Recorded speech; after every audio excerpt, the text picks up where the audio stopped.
Well, here, just at the very beginning of the presentation, you have two links, right? One is the whole play as it was performed at the Globe Theatre. So you can watch the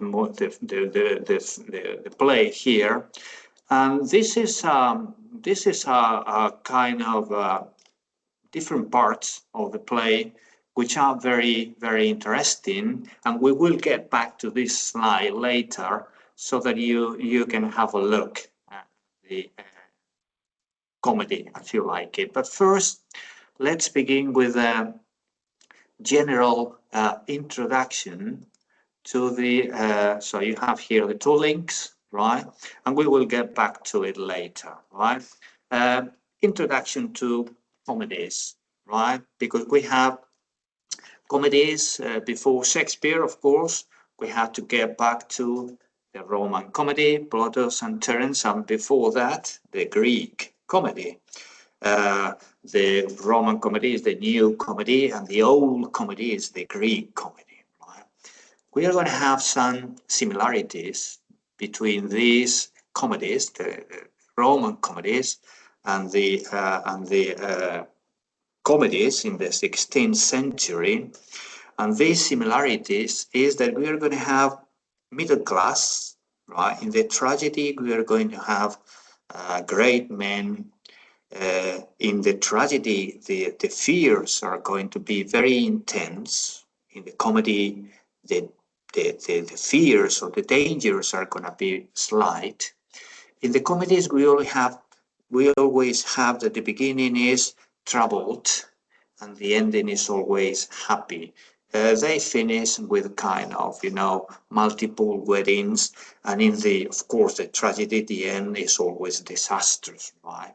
So, and we are going to have here a peculiarity, which is always we're going to have the beginning or the source of all the problems are in the court, in the city, and everybody, all the characters are going to go to the forest, into the forest, to try to get a transformation or trying to get to sort out all the problems that they had in the city.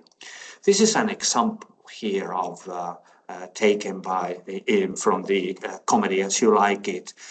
Corin and Touchstone. Corin is a shepherd and Touchstone is the fool, right? Who is going to accompany Rosalind and Celia into the forest of Arden. And Corin says, "How like you this shepherd's life?" "Truly, shepherd," says Touchstone, "in respect of itself, it is a good life. But in respect that it is a shepherd's life, it is not. In respect that it is solitary, I like it very well. But in respect that it is private, it is a vile life. Now in respect it is in the fields, it pleaseth me well, but in respect it is not in the court, it is tedious," right? So life in the forest for the people, right, that come from the city is kind of, for some of them, is not as funny as it was in the city, in the court, right? More things we're going to have in these comedies. As You Like It, we have first place and second place. The first place is always the city, the court, where the problems originate, right? And the second place is the forest of Arden, right? But it is a kind of circular story because people leave the court, they go to the forest, and when all the problems are sorted out and they get married, they get back to the court, right? So it is a kind of temporary holiday, right? Hola, hello. I'm just beginning, I'm recording the class. I'm beginning with As You Like It, Simone. So you can watch it later if you want, okay? But it doesn't matter. How did you do the exams, Simone? Good, no problem, okay? with the exams? Ha- Yeah. Okay. You did the exams well. Perfectly. Okay. Do you know something about the As You Like It? Any idea? Have you read the unit and all that? A little bit. So I'm beginning with an introduction to the comedy. And I'm talking about the court. The beginning is always in court, and where all the problems are originated, and then they go to the forest to sort out all the problems, right? So we have here. I was saying that we have first place is always the court, the city, and the second place is the forest of 14, where all the characters go, right? But in the end, it is kind of circular because they get back later to court. We are going to have in these comedies, we are going to have quibbles. Quibbles are very witty sentences, right? Plays on words and so on, okay? And we are going to have some of them, right? In a minute. In these comedies in general, not in As You Like It, we are always going to have a young man, right? In the case of As You Like It is Orlando. An old man, we don't have an old man here who is kind of who is blocking, right? But in some comedies, we have an old man blocking, right? The young man and the young woman, a courtesan and a wily servant, right? But this is not in As You Like It. This is in general, right? In comedies, because they come from the Roman comedy, the Plautus and Terence, right? Okay. I was saying at the beginning, because I'm going to post it, this presentation, that at the beginning there is a link here, which is the whole play as it was performed in at the Globe Theatre. And this is just parts of the play that we are going to watch when I finish with this introduction. Okay, but if you want to watch it, it is a couple of hours, but it is the whole play in the Globe Theatre, right? Perfect place to watch the play. Okay, so we have more things today. The comedies. When we mention comedy, when we talk about comedy, it is what we call today romantic comedy. It's not just laughing all the time, right? But it is kind of romantic comedy. People getting in love and with some problems and so on, and with a happy ending, right? This is part of the play. Phoebe is a shepherdess. Sylvius is in love with Phoebe, and Orlando and Rosalind, right? Orlando and Rosalind are also in love. And this is something that happens almost at the end of the play. Good Shepherd, says Phoebe, because Phoebe is in love with Rosalind. Rosalind is, in fact, is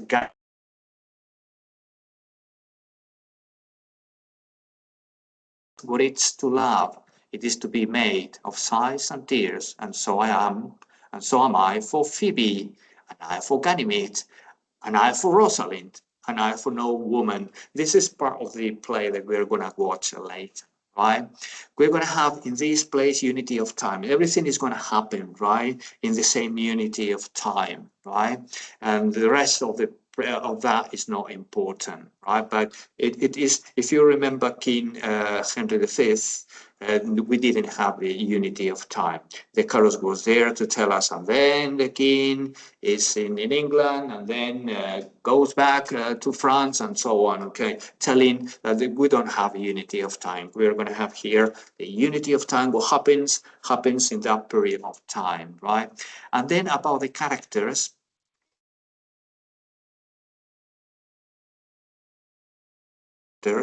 of William Shakespeare, what we have is this round characters. Round characters are the characters that change and are not the same characters at the beginning and at the end.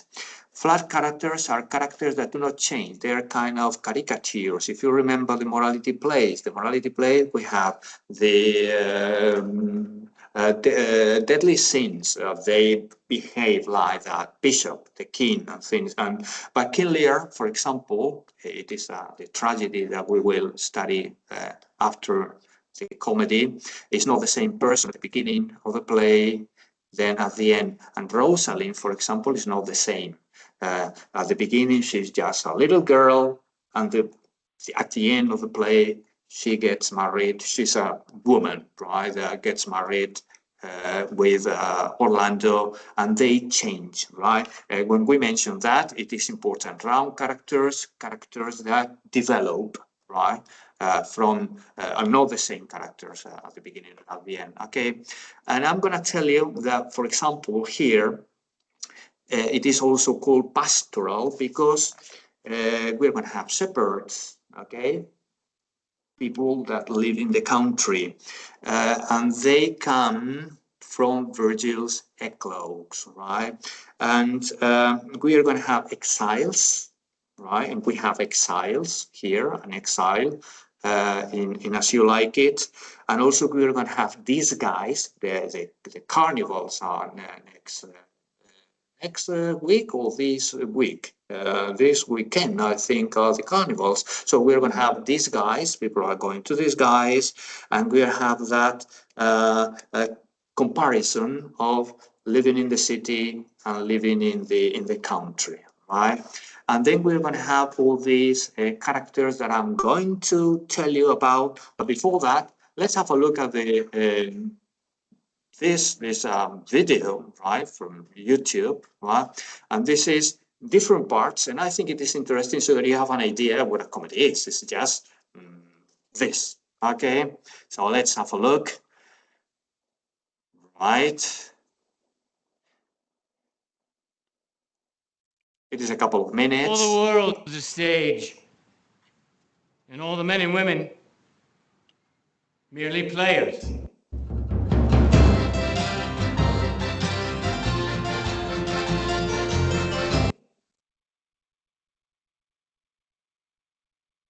Well, let's see if we can watch it.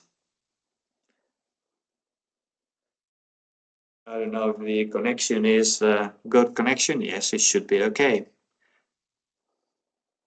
All the world is a stage, and all the men and women merely players. Well, this is Jaquez, right, speaking.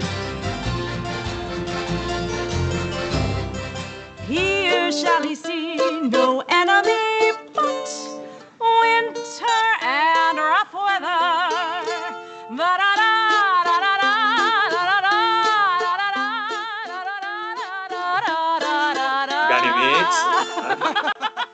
Thus must I, from the smoke into the smother, from tyrant to duke unto a tyrant brother. Alas, Orlando, this what is danger will it be to us, Rosalind. maids as we are, to travel forth so far? Beauty provoketh thieves sooner than gold.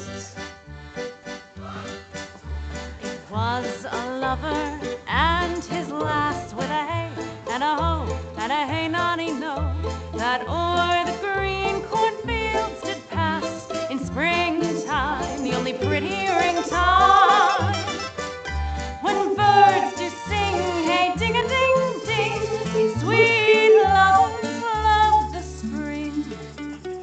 If I could meet that fancy monger, I would give him some good counsel, for he seems to have the quotidian of love upon him. I am he that is so love-shaked. I pray you, tell me a remedy. There is none of my uncle's marks upon you. He taught me how to know a man in love. Good shepherd, tell this youth what 'tis to love. It is to be all made of sighs and tears, and so am I for Phoebe. I for Ganymede, For Rosalind. and I for no woman. This is what we saw before, right? Well, this is a nice summary of all the different parts of the play.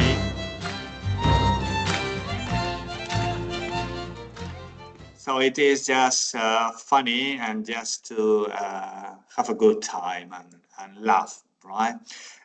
So we were here, and now the different characters of the play. There is another one. I have another video which is in the forest of 14 with all the people there dancing and so on. But the characters, well, we know that Rosalind and Ganymede are the same person, and Rosalind is the daughter of Duke Senior, right? So we are going to have at the beginning, we are going to have all the problems, right?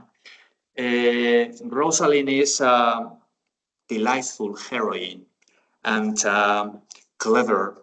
She is going to disguise herself as Ganymede, right? Escaping, running away from court, and she's a favorite among the feminist critic, right? Because it has some, well, disguising as a man, it has some connotations, right? That it is a favorite among the feminist critic, right? So Rosalind is the daughter of Duke Senior, right?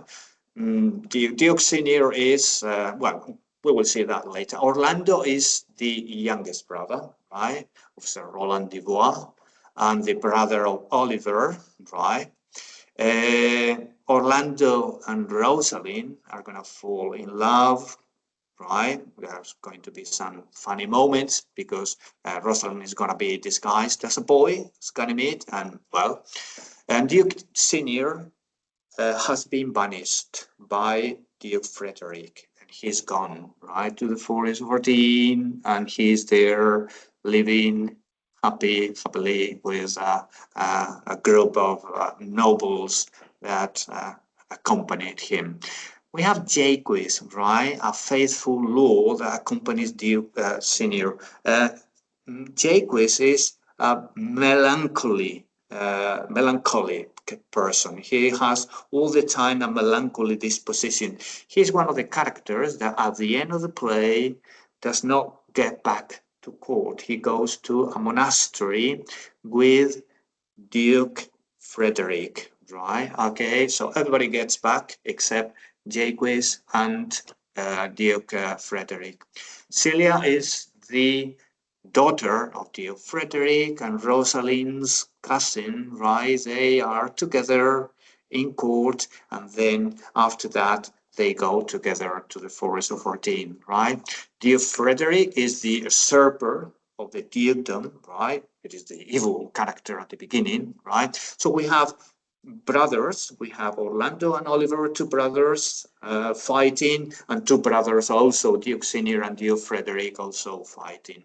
Touchstone is the clown. He's going to be clever, and he's going to be all the time saying quibbles and puns and plays on words. Okay. Touchstone, and he's going to accompany both, okay, to the forest of Ardennes. Oliver, the oldest son of the elder brother of Orlando. Servius is a young suffering shepherd who is in love with Phoebe. He's one of the that appears at the beginning, and I'm in love with Phoebe, and I'm for Ganymede. Servius is he's kind. Here, William Shakespeare's kind of mocking courtly love with Servius and Phoebe, right? This to Phoebe. Lord Amiens, he's a lord. Charles is a professional wrestler that appears at the beginning, and it is important because he gives us information about the what has happened in court. We have Adam that accompanies Orlando into the forest of Ardennes. This is the father, right, of Oliver and Orlando, but he's already dead at the beginning. And we have a shepherd, Corinne, Audrey, who is a goat herd and falls in love with Touchstone, right? Touchstone and Audrey are going to fall in love, right? And Audrey is simple-minded. I mean, she does not understand anything. When Touchstone addresses her, she doesn't understand what love is and anything. She doesn't understand anything. She is the example of uncorrupted world of the forest in contrast with the city, right? Okay, so these are the characters, and we're going to have in this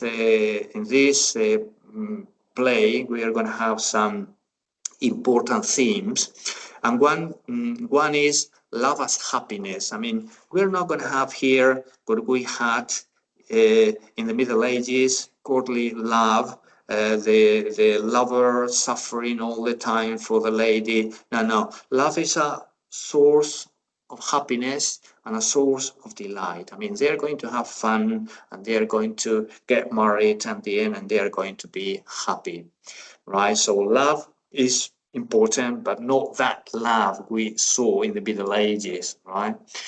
The human experience, because what we have here is that everybody that goes into the forest of Ardennes is transformed into a better person. I mean, we have people that were evil characters in court, and as soon as they arrive in the forest of Ardennes, they change, right? This happens to Oliver, who changes, is transformed, and also Duke Frederick, right? As soon as he gets into the forest of Ardennes, he is transformed and he goes to live into a monastery, right?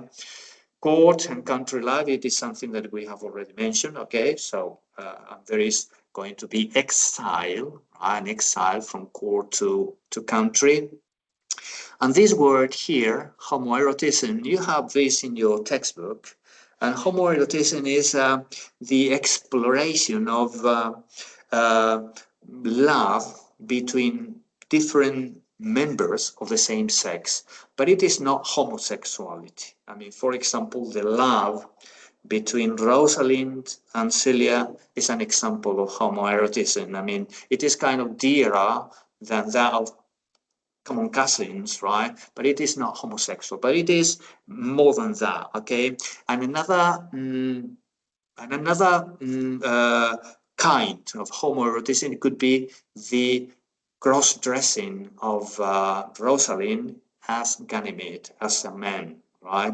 Ganymede was a lover, Jove's lover, and it is and it brings about some homosexual connotations, right? So the name Ganymede and the name and the transformation of a lady into a man, it could be another example of homoerotism, right? Ganymede is that name, right, that you have to bear in mind as Jove, one of Jove's lovers, okay? So this is, and then we have here the beginning and the end. We're going to go through the play very quickly. If you watch it, but be fine. But we are going to bear in mind some things. At the beginning, the problems. We have the beginning, the problems. We have Orlando and Oliver, two brothers fighting, right? Charles is a wrestler and he arrives in court and he tells Oliver information, okay, about the court. He tells him, well, Duke Senior has been banished, he's in the forest 14, Rosalind and Aliena and Celia are living together in court, and so we have all this information, right? We know about the forest of 14, and the question of the primogeniture, because the oldest brother, the oldest son, is the one that inherited everything to avoid the fragmentation of the state, right? So we have all these problems, and all these problems are going to be sorted out outside there, outside the court, right? In the next scene, Rosalind and Celia are talking together, and Rosalind is very sad, right, because his father is banished and is in the forest for Dean. Celia is trying to cheer her up, and we have this homoerotism here at the beginning, right? The cousins share a love that is dearer than the natural bond of sisters, which would be an example of that, okay? And then we have a wrestling match between Orlando and Charles, right? Charles is a professional wrestler, but Orlando wins the match. In that moment, Rosalind and Orlando, they fall in love, right? From that very moment, right? So is overcome by with her emotions for Orlando. And then there is a moment here in this scene 3 that Duke Frederick tells her that she has to go. She cannot stay in court, and then Celia decides to accompany her, and then Rosalind disguises herself as Ganymede and Celia as Aliena, and Touchstone is going to accompany them in that journey into the Forest of Fortin, where everything is perfect and where there is no problem at all. Okay, it is the symbol of happiness, right? The Forest of Fortin. But this is a picture, Francis Heyman, that represents here, okay, Orlando, Charles, and the Rosalind and Celia, right? It is. I saw it and I said, well, it is nice to have it here in the presentation. And then we have the Act 2, the beginning of Act 2. This is the auctioneer, and he tells us about his life in the forest. And he says, our life exempt from public hunt, finds tongues in trees, brooks in the running brooks, sermons in stones, and good in everything. So he gets everything he needs in the forest, okay? And we have that contrast between the pomp of the court and the happiness, simplicity of the Forest of Fortin.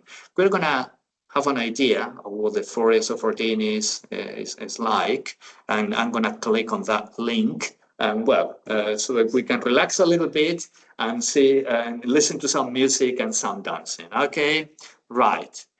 This is also in YouTube if you want to have a look at it later, or just click on it on this presentation.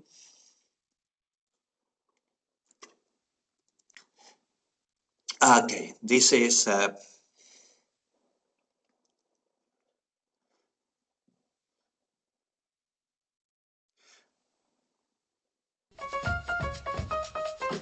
let's see if we can make it a little bit bigger.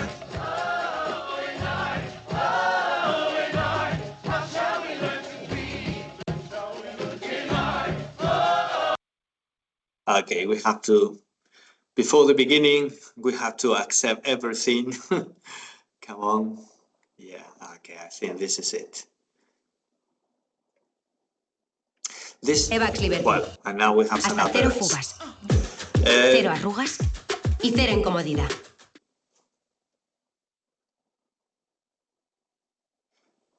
Okay, and another one, and que then we, seas. and another one, Hay un and this team is del it. que somos todos.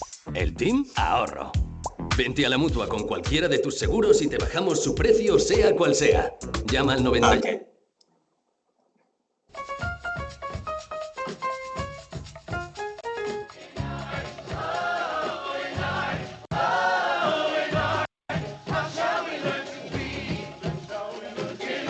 Oh, this is the, okay.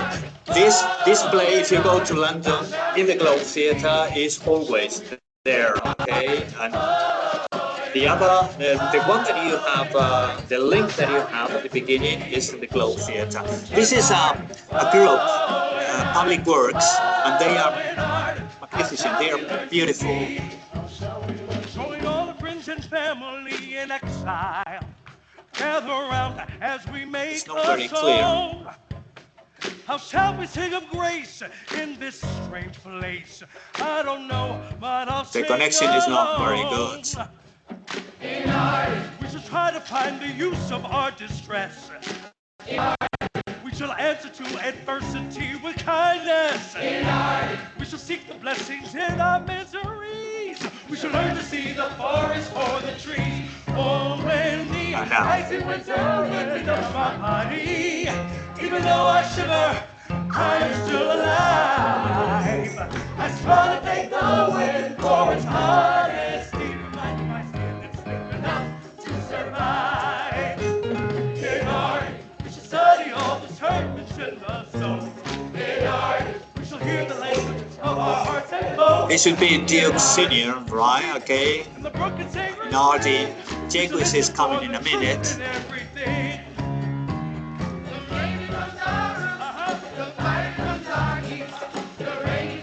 This is Jaguis, right? This one, yeah.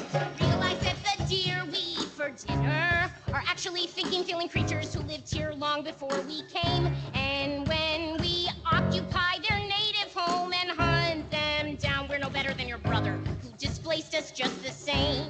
know, Jaques, it does irk me. The poor dappled fools should in their own confines have their round haunches gored.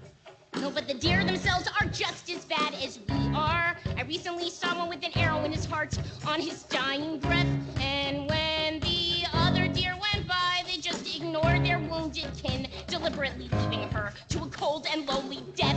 And another thing, wait, I lost my train of thought. Jaques, I love to cope with you in these sullen fits, for you are full of matter. Everybody, 2, 3, 4. In art. We shall find out what we're made of from the rain. In art. We shall find we're made of selfishness and pain. In art. We shall search for harmony in every turn. We shall make the same mistakes and never learn. Loyalty, Jaques. In art. We shall unify. In art. We shall all soon die. In art. We shall pitch a tent. We shall ruin the environment. In art. We shall reach out in the dark and take a ride. In art. We shall see the light within each other's eyes. In art. We shall make a sanctuary all at once. Our love shall be our shepherd and our son. Till it burns out and kills us all. Together we'll heal. I love the kids now. When the kids here on the right, this here. Look at them.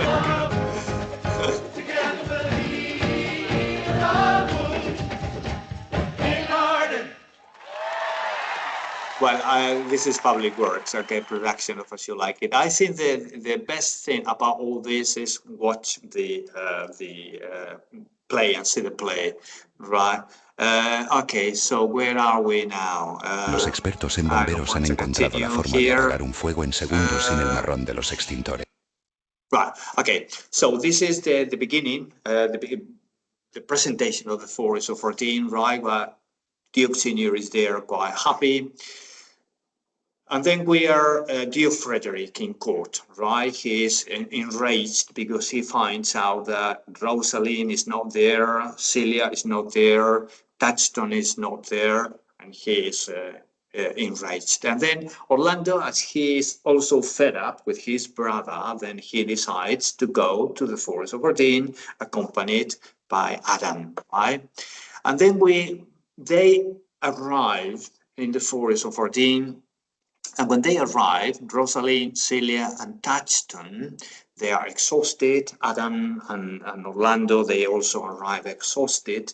They kind of, meet Corin and Silvius, right? And they are talking about Phoebe, right? And then we understand that Silvius is in love with Phoebe, right? And that, they are going to be one of the couples at the end. And Touchstone, in one of these quibbles, clever sentences that he says, we that are true lovers run into strange capers. But as all is mortal in nature, so is all nature in love mortal in folly. Well, if you read it more than once, you might understand the meaning of that, okay? It means something like, if you're in love, you're gonna die because you are stupid in folly, right? We're also going to have in the next scene Jaques singing. There are some beautiful songs here. I have this song, right? Sorry about that, but instead of I have this song here, Under a Greenwood Tree, which is a beautiful song. It is just a couple of minutes.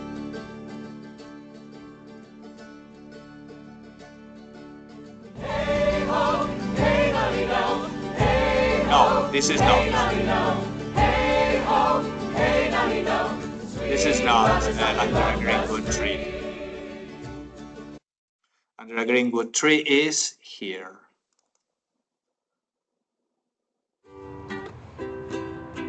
So. Under a greenwood tree, who loves to lie with me? Under a sweet bird's throat, who could want for a sweeter note? Under a greenwood tree, should I be lost? That's where I'll be. Oh yeah!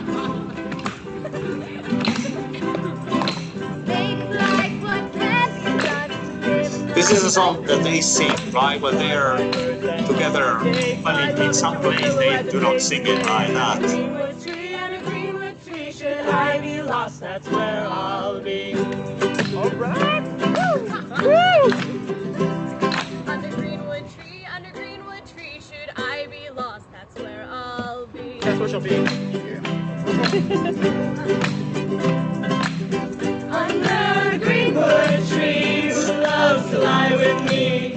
Under a sleeper's snow, you can hope for sweet and low. Under greenwood tree, should I be lost, that's where I'll be.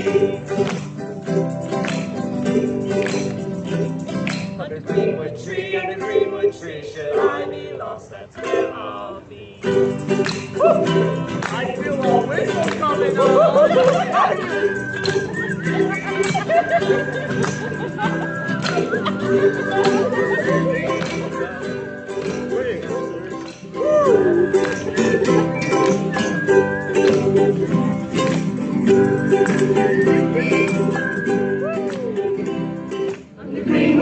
Under greenwood tree, should I be lost, that's where I'll be. Well, this is one of the songs, and we know that they're going to finish in a minute. We know that always Jake is always sad and always melancholy. He says, sad melancholy out of a song as a whistle sack sex. Under a Greenwood Tree is a nice song. I'm going to go quickly through the play. Orlando and Adam, when they enter the Forest of Reading, they are very tired, and then they meet everyone there, Duke Senior and everyone, and they are invited into the banquet, right? Because they want food, and he is a little bit aggressive, but in the end he says, no, you come here and sit down. And here in this moment, right, is when Jaques mentions that soliloquy, which is one of the most important in the play and in all Shakespeare, that he says all the world's a stage and all the men and women merely players. They have the entrances and exits, and one man in his life plays many parts, being 7 ages and all that. I have a commentary about that, and we will see that in the next class, right? But this is Jaques, right, in that moment. And then we have Oliver unable to look at Orlando, and then things are going to get a little more complicated now. Okay, we have the problems in the court. They go to the Forest of Fortin, and now Orlando, he is mad with love. This is another Shakespeare. Here is also mocking courtly love. He is hanging poems on the trees, and they are terrible poems. My Rosalind, I love you more than, okay. And then Rosalind enters, Celia enters, they read the poems, and they say that they are terribly written, right? And then Rosalind, disguised as Ganymede, tells him, oh, if you're in love with Rosalind, she says, I would cure you if you would but call me Rosalind and come every day to my cot and woo me. Here, the game between them begins. Orlando wooing Ganymede, who is in fact Rosalind, right? Touchstone and the Goatherd named Audrey, they also fall in love. They will get married at the end of the play in a multiple wedding. Orlando, and then they say that they're going to meet, but Orlando has failed to show up for his morning appointment with Ganymede, Rosalie, and she says that she is worse than Judas and all that, okay? And then Corinne tells Rosalind that Silvius is going to declare his love to Phoebe, and then they decide to intervene in that affair, right? And then Silvius confesses his love to Phoebe, but Phoebe instantly falls in love with Ganymede, who is in fact Rosalind, and she writes a letter that gives the letter to Silvius, and in that letter later Rosalind reads that it's full of love declarations and all that. Okay, so she's having a problem, right? Because she's disguised as Ganymede, she's in love with Orlando, and Phoebe, a girl in love with him. And this is one of the meetings, one of the wooing periods that they have, right? This is Rosalind. Men have died from time to time, and worms have eaten them, but not for love. Another one, she says, a true lover could not bear to squander a part of the thousandth part of a minute in the affairs of love. That's because he was late, right? And another one, men are April when they woo, December when they wed, mates are May when they are mates, but the sky changes when mates are wives, right? So everything changes here. Orlando begs to live after this wooing moment, right, with her. And he promises to get back in a couple of hours. He will not get back in 2 hours because he's going to meet Oliver and he's going to save him from a hungry lioness and a serpent. And well, Jaques and some Duke seniors, they kill a deer and decide to present it to the Duke. They are obsessed with the poultry, all the deers and the horns and all that. They discuss, Rosalind and Celia discuss Orlando tardiness. I mean, he's late. He promised to get back in 2 hours. Celia interrupts with a letter, and then she realizes that it's full of love declarations. And Oliver arrives, the brother arrives with a bloody handkerchief. The bloody handkerchief is Orlando's, and he tells them the story that he saved him from a hungry lioness and a serpent and all that. And Oliver immediately falls in love with Celia, who is Aliena, right? Touchstone and Audrey, they are in this scene wandering through the forest, discussing the marriage. And then they fall in love. But there is a moment here in which Rosalind is getting a little bit tired of that situation, in which she's disguised as Ganymede, and she would like to declare her love to Orlando and have Orlando as husband, right? And then she said, well, okay, I promise that you are coming tomorrow here to the forest, and I promise that Ganymede, I'm going to marry Phoebe. I will marry Phoebe on the following day. If Ganymede will ever marry a woman, in that moment, she will take off her disguise and she will present herself as Ganymede, and then makes everyone promise to meet the next day at the wedding, and they all agree. In that wedding, they are all going to get married. I mean, we are going to have all the couples. All the couples are Oliver and Aliena. Oliver and Aliena is Celia, Orlando and Rosalind, Touchstone and Audrey, and Sylvius and Phoebe, because Rosalind is not going to marry Phoebe because they are two girls, right? Okay. They look forward to the marriage, and then the next day is when there is a multiple wedding with dancing and singing and all that. Hymen is there, and Hymen is the goddess of marriage. Dear Frederick also appears there, and as I said, he is completely transformed. He meets a religious man before entering the forest of Ardenne, and he decides to go and live to a monastery, and also Jaques, right? The possibilities here are immense, are a lot, because we have to remember something. We are having all this disguise, okay? We have Rosalind, she disguises herself as Ganymede, and well, but what happens in that period?